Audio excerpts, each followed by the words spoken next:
It's amazing. So I love the point that you made. I have a question for the folks here. How many would say they're Christians, or at least have a Christian background of some sort? Background? Yeah. Background. Yeah. Yeah. The one thing I found really helpful is to try to look with new eyes, or to try to take new perspectives on those old scriptures, or on the tradition. And speaking of feminism, we've been reading the Gnostic Gospels. So if you're somewhat familiar with the Bible, reading the Gnostic Gospels is a real wild ride. And there's one in particular that I'd love if you looked at. It's the Book of Thunder. Now, whereas almost all the books are, authorship is said to be male, this book is almost certainly written by a woman. But it's in the voice of a woman at the very least, and it's amazing. It's So for those of you who, I don't know if you're familiar, the Gnostics is knowing, so it's a direct knowing of God. And the Gnostic Gospels really are, it's what, 1945, there were scrolls found in the Nag Hammadi Desert in Egypt, and by a young boy. And it was a whole, and they've been authenticated, and they were written prior to the Synoptic Gospels, which are the ones in the Bible now, the 4 Synoptic Gospels. And so when you read them now, it's such a different experience, because you see a much more of a Jesus, a non-dual Jesus. And it's really interesting, and I don't know if all of you, I don't know if you, Edmund, as much, but I know that for people I know who've kind of walked away, and you can go work with another tradition, and that's what I found so useful about moving into the postmodern, whether it be a yogic practice, as you've been doing, or a Zen practice. You start to realize how other traditions inform your own path. And so there's certain ones of us who sometimes want to leave the tradition, but in your spiritual practice, you keep having images from your own tradition.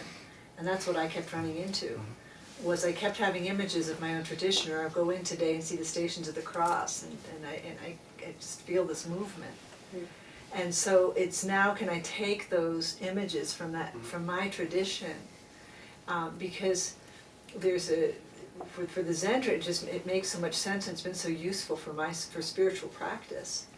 But there's this second person component for some reason I just have this longing for, that is there in my tradition.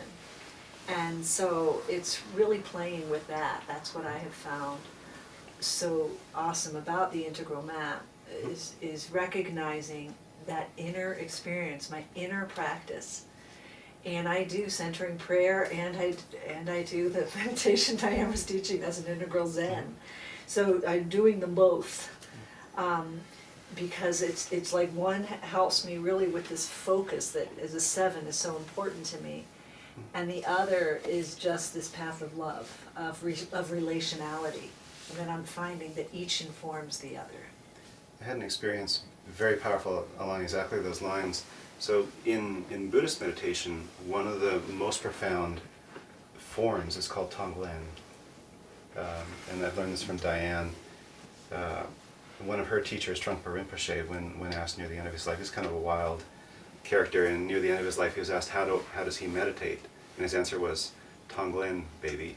So that's, toward the end of his life, that was his soul. Tonglen, baby. That was his soul practice. He also said that when you're meditating, your focus on the breath should be on the out breath, in the same way that when you sit down on a couch at the end of the day and you open a beer, and you kind of go, same teacher.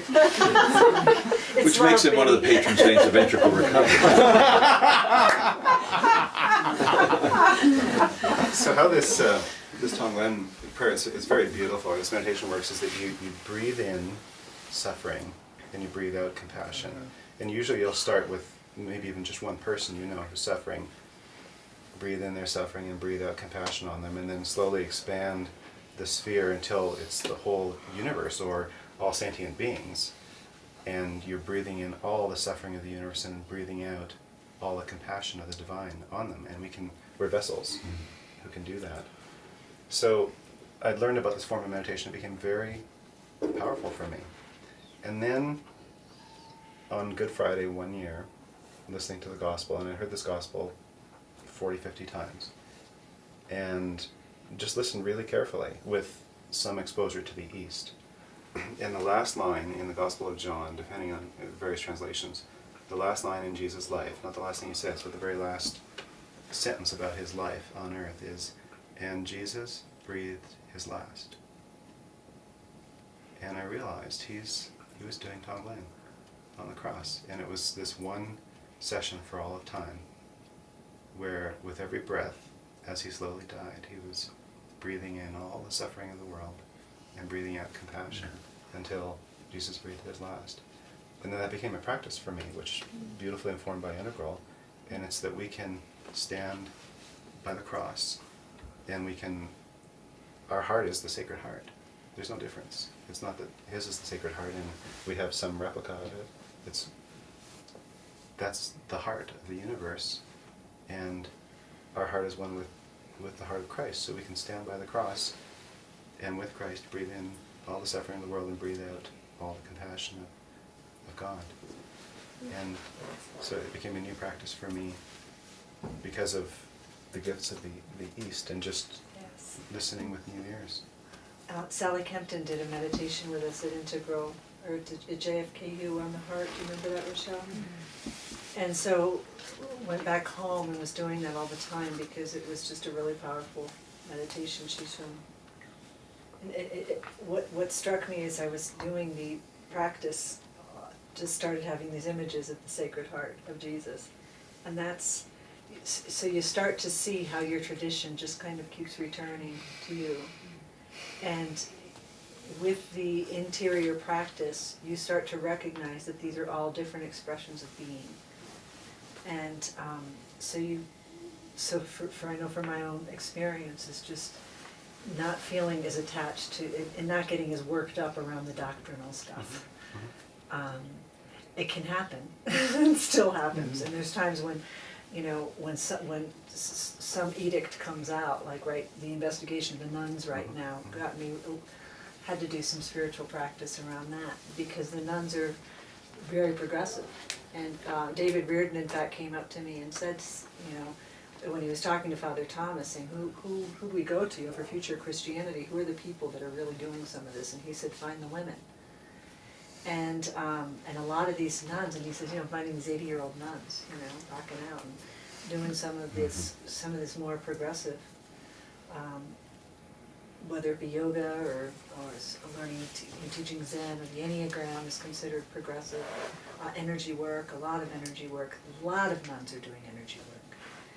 And so when I find they're being investigated, it's just, again, it's that, you know, forgive them and know not what they do is one piece, and then dealing with my own anger around what has happened to the tradition as another piece.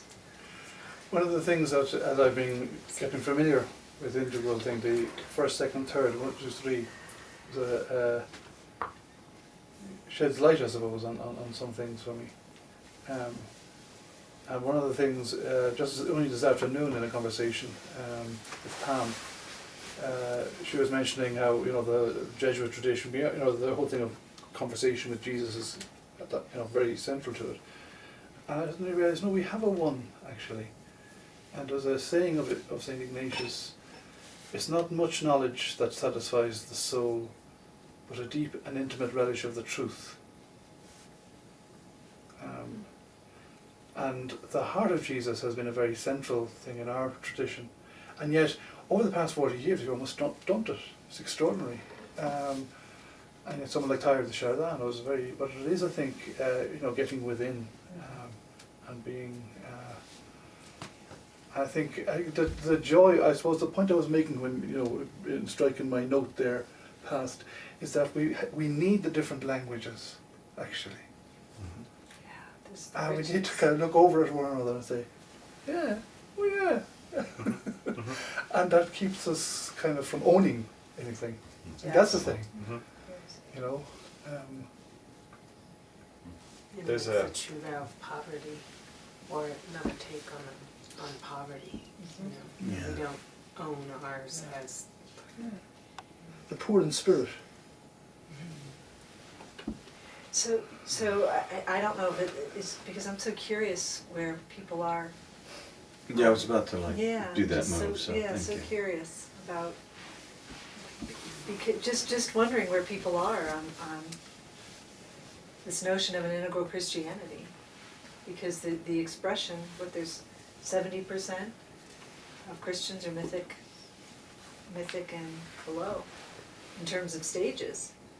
And so it's not always expressed in a way that people are drawn to. And a lot of times it is. A lot of times, Yes. obviously, a lot of times it Yeah. is. Just wondering. Yeah, there are questions, comments? I guess I have a just thing that's just coming up for me that I'm trying to pay attention to inside of myself. I grew up Baptist, Southern Baptist, so I'm in the last couple of years have been learning about Catholicism and through different practices as well. And I'll be honest, I've been listening to all of this, and the whole time I've been pushing down this thing inside of me, being like, no one's going to get this where I come from. No one is going to see this, and it's a judgment that's coming out of me based on the way I was raised. And I, too, walked away from that faith in anger and judgment, and felt wronged. And I talked to Edmund a little bit about this. It's like, it turned me away when I was very young and when I was searching for faith. And it's taken me 11 years to get to the point that I can say that I have faith developing inside of myself now. And with that transition, I'm finding peace with Christianity again and finding people that I can speak to about it. I guess the question that I might have for all of you that comes out of this conversation is, when you see integral, which I'm familiar with from John and his teachings over the last 5 years, when you see it start to integrate into the different aspects of Christianity and other religions as well, how do you see it progressing? How do you see it being accepted by not only Catholics, but Baptists, Southern Baptists, the Snake Dancers of West Virginia, like all of these religions? Like, how do you see it accepted? Where's it going to go? One of the things that strikes me as you're talking is that to find the centre of faith in yourself is the place from which you can see, and I think just in my conversations with John and over the last few years, that the idea of people being in different stages of development is a very helpful one. But really, how can we tell?